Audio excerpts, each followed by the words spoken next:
Hello everybody and welcome to this Train Sim World 4 news video. Today we're going to have a look more in detail at the East Coast mainline route that is coming to Train Sim World 4. There's a lot to unpack here. It's obviously it's the only British route that we're getting on launch, or the stupid early access pay to win scam thing that it's not really pay to win, but it's a bit BS. But yeah, surface level it looks nice. Once you actually think about it, it looks quite less nice. But let's jump straight in. So what is it? Well, it's Peterborough to Doncaster, and Dovetail are advertising it as the longest UK route so far, to which I say, why do I care? I would rather it be short and very well detailed and have lots of trains than it be super long and boring, straight tracks. It has the only flat crossing in the UK. Yeah, okay, I don't really care. Like, lots of the US routes have flat crossings, but I'm not interested in them. Like, it's a junction. I'm not really that interested in a junction. But it's not really even that interesting a junction because there's no interface between the lines. None. Anyway, and there's a wide variety of timetabled services, which I don't fully understand because that's not true, but we'll explore that later. Actual information that you might care about that might influence your decisions on purchasing the route. So it's 80 miles long, 128 kilometres, which does make it the longest UK route. I wouldn't imagine by much. I would think Southeastern High Speed is very close behind. Just remember as well that Southeastern High Speed has two very different sections of line. One of them is high speed, one of them isn't high speed. We've got lots of different trains, lots of different services. We've got, the classic lines with like 20 stations, whereas this has 5 stations over 80 miles. So you're going to be doing what, 16 miles and then you stop. So you're going to do like 10 minutes of driving with almost nothing going on, and then you stop, and then another 10 minutes, and then stop, and then another. Or if you're doing an express, you just start and you drive for an hour, and then you stop. And it's no different to Kassel-Würzburg, except even less boring because there's literally no stopping in between. And I hate Kassel-Würzburg. It is the most soul-crushingly boring route in the game. Oh, yippee! Let's make another one! Beggars belief. So yeah, it's up to 1 hour end to end. That's all stop services an hour. The express trains are 50 minutes. There are bits of the line that have 125 mile an hour running. The signalling system still supports 140 mile per hour running, although the speed limits are not 140. There's double, triple and quadruple track sections, mainly quad in the south end of the route, and then a little bit of a little bit of triple beyond that, and then double track. In the screenshot there you can see the triple track section. Then the rolling stock, you get the Class 801 IET Azuma and the Class 66. So the Class 801, they entered service in 2019, so a pretty recent train type. We've had them in Train Simulator for almost 10 years now. So they're certainly not new to Dovetail, and people have been driving them in Sims for ages. There are 12 in the Dash 1, the short formation, and 30 in the longer 9-coach formation. The only depot on the section of line is Doncaster. They've got a maximum service speed at the moment of 125, although they can be scaled up to 100. Well, I believe they have electronic locking at 125, but you might be able to get them up to 140. The roadmap said stuff about 140, but I've read in places that they have an electronic governor for 125. Who knows? They do have the emergency diesel engine, which is a 750 horsepower V12 turbocharged diesel. Simulated, they did mention that in Dovetail Direct, so you can trundle along at 2 miles an hour using that. It's It's actually reasonably high power. I was expecting like 100 or 200 horsepower, but 750 is not bad. Like that's the equivalent of a small EMU. It's a small DMU. But I should imagine the 800s and 802s would have a pretty hefty diesel unit in them. They normally would pick up power, obviously, from the 25 kilovolt 50 hertz overhead equipment. They accelerate at 0.7 meters per second squared.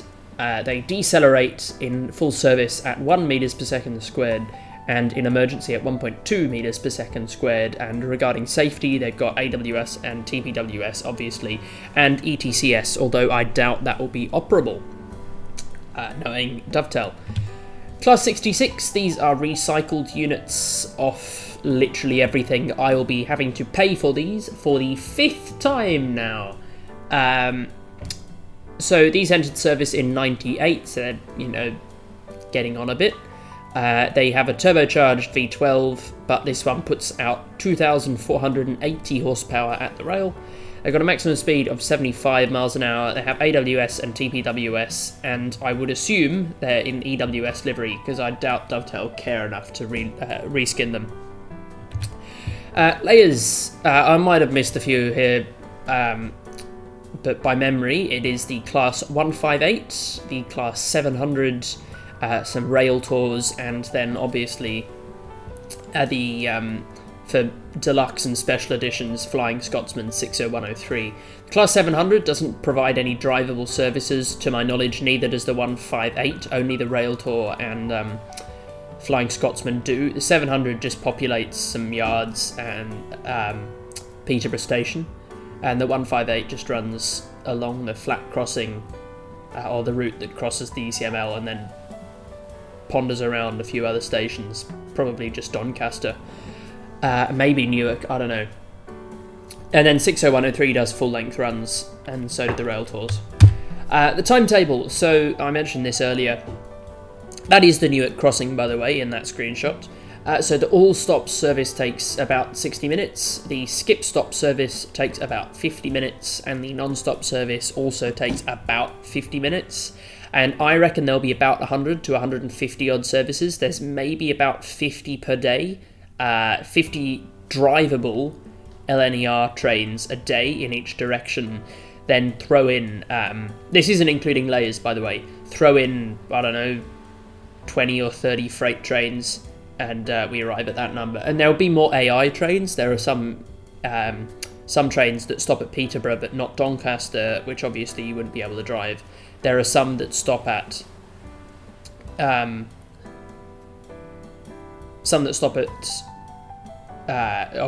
stop at Peterborough or Doncaster. One thing that I think they should have probably explored, now that they've given us access to portals in Scenario Planner, is rolling starts and rolling finishes. So you spawn in at the portal, or say you spawn in as the train passes Peterborough Station, and then you press go, and it sets up the or like you can pre-configure, so you can say, oh yes, I would like to have safety systems on, and it already has all the lights and the destinations and everything set up like that, and you just take over and drive how you'd like to. So if you want safety systems off, it would have them off, and then you just drive the full length of the route, and you get to Doncaster, and you end up, there's a go via, and then it ends. I'm a bit confused why they can't add something like that, considering rolling starts have also been in Train Sim Classic for ages and ages now. Anyway, just some thoughts. Might be bollocks, might be a bad idea. I'm sure you'll let me know in the comments. These are the new features that I think are interesting. So you got shops on platforms, and the passengers actually do use them, and we saw that in the roadmap, and I commented on that in my roadmap video. I think that will be a welcome addition, not necessarily something super high priority, but a good new addition nonetheless. Proper use of passing loops. They talked about shunning slow services into passing loops to allow the fast trains to pass. That was one of my most annoying things on Southeastern High Speed, is driving the TGVs, and you have to wait at Ebbsfleet and Stratford for something to come out of the platforms, and you have to wait in the through lines, whereas obviously the TGV should just sail straight through, especially if you're waiting for something on a different track. that is stopped anyway. But it's good to see that simulated now. They do have the flashing green signals that supported 140 mile an hour running. As I mentioned, you can't run at 140 without breaking the rules and getting no points, because obviously they've said, oh well, points are such a big part of the game, we're going to really emphasise them. As no one gives a fuck about the points. Oh no, I'm going to not get a gold medal. They do have better OHLE, which is a welcome change, but not a super high priority. And they got Doncaster Works and the Hitachi depot properly modelled. I believe that you're looking at a picture of the Hitachi depot at the moment. No, this is just criticisms. This isn't the last bit. Normally I put my criticisms at the end. So yeah, why the fuck do we not have ECML South? That was the most highly requested route, perhaps ever, for Train Sim World. And since we found out we got the ECML, everyone was thinking, oh, it's going to be South, it's going to be South. The fact that they've done this is just stupid. Why? Oh, because it's short and it's slow. It's like, shut the fuck up. No one cares if it's short or slow. Just, it'd be so much nicer. And it would be better because we have more existing rolling stock that could be reskinned and layered, like the 387 and the 700. We got more services from those trains, more different types of services, so like more all stop, skip stop, different types of traction to master. You know, you think Southeastern High Speed released with a 395, it released with a 375, a 465, a 66. That's 4 different types of train. In this we're getting 2. And yes, they were all recycled, but they allowed such interesting moves. And I think Dovetail should focus, like they can in Germany, because all the trains are all interoperable there and they all cross over. And so every route in Germany is almost guaranteed to provide rolling stock that can be layered into other routes and vice versa. And you can like pick things from future. And you saw that in Navico Dresden as well, and things like that, where you get loads of trains. Because they have them already, they have them lying around, they might as well throw them in. And the fact that they don't quite have access to that in Britain due to the way the franchising system works, I really do think that where there is an opportunity to make the most out of rolling stock you already have, you should take it, right? And not choosing, in fact specifically choosing to avoid King's Cross to Peterborough and do Peterborough to Doncaster shows they don't give a fuck about us. Because if they cared, they would do that. Because they've got the 2 trains, and there's so much more other shit that can layer that people have been so highly requesting. And you can have, like, the Northern City line can stop onto that. Maybe the Loop line. Who knows? I also think that part of the route would be more interesting. You got, you know, proper big terminus station that would actually be populated with things. You know, want to be the few terminus stations that could be populated with something. You know, it's bullshit. One thing I didn't read about, I've just realised, I haven't read anywhere about the Class 801 layering onto Southeastern High Speed to provide AI around St Pancras. If it doesn't, I'll be very disappointed. So disappointed. But yeah, the South option also provides more future DLC options, like a 365, which also has been highly requested for ECML, and a 717, which could then link into the Moorgate branch. Why haven't we got an Electra? Electras being Class 91s plus the Mark 4, the Intercity 225s. Why don't we have them? Well, I think I can answer that. It's because they want to make that a separate pack, probably, because they've been super highly requested, obviously. Everything that I'm criticising is because they've been super highly requested, and I agree with that. Like the Electras are super cool trains. They look phenomenal. I thoroughly enjoy driving them on ECML South in Train Sim Classic, and they're great fun. They're very, you know, they've got character, unlike these fucking 801s. That they're nice trains, sure, if you're in first class. But they don't really have a soul, you know, they're just plastic. Whereas, you know, the 91s, they've got a feel to them, you know, they're proper old trains, proper old engineering. But yeah, there'll probably be a DLC pack later, and that's just so they can really rort their cuck boys. And it won't just be the cucks that buy that. It'll be most people who buy that because it's a great train, and if they can pull it off well, I think that'll really drive sales. Why don't we have an HST? Again, I reckon they're not doing it so they can make money off it, but it'd be the third time that I'm paying for an HST, a train that I already own. You just need to stick it. I believe they use the same MTU stuff as the HSTs on GWE. Perhaps there are issues with bringing such old trains like the ones on GWE and putting them into the new route. Perhaps not. I'm sure you could. Skyhook were able to build an HST, and I believe they used some of the modelling off the GWE one, but they had to model the different engines as well. Whereas this is just a new livery on the GWE trains, so I'm really confused why they didn't add that. It could also be because they're trying to go for as real, as modern as possible, and the HSTs have all been withdrawn. But I think there's no problem setting it 5 years ago and having, a bit of HSTs for fun. And in general, I really hate this obsession for route length. It's ridiculous. I don't care if it's 80 miles. I don't care if it's 90 miles. I don't care. I don't care if it's 10 miles. I thoroughly enjoy Isle of Wight because it's a nice route. I thoroughly enjoy the Bakerloo line because operationally it's a cool route. I thoroughly enjoy Niddertalbahn. It's not very long, but it's a fantastic route. We don't need these long routes. If it comes at the cost of good rolling stock and good route design, we don't need them. Just make better routes. Make the ones that we're asking you to. There's a good tip. If you listen to your audience, they might be happy sometimes.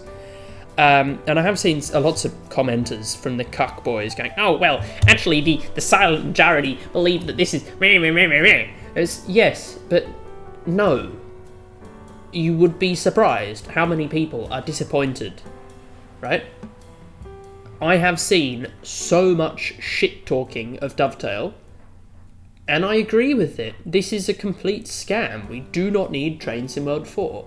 And please, you probably already have, but if you're thinking about it, don't write a comment going, oh well, Train Sim World 4 is justified because we've already had lots of DLC for Train Sim World 3, or Train Sim World 3 is life expired, or they're not that greedy. EA makes a new FIFA every year, but it's like, yeah, but EA is just as bad, isn't it? I'm not saying EA is good.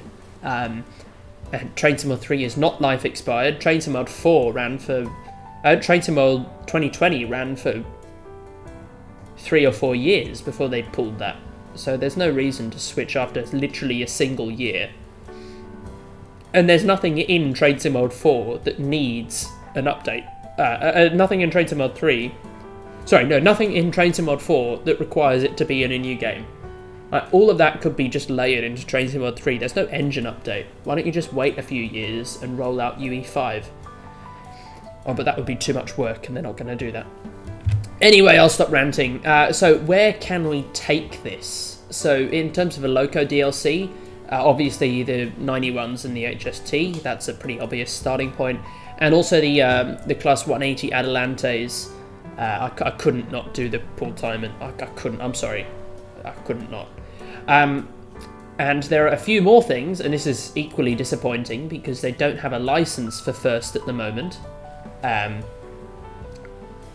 So they can't do Hull Trains and they can't do Lumo until they reattain that license, which they may not. But that's even more reason not to do this part of the route, because you can't get the shit for it. So why would you? Anyway, we've only got potentially, two of them. I doubt we'll get an Adelante. I really do. Maybe we'll get an Electra and an HST. Maybe. Who knows?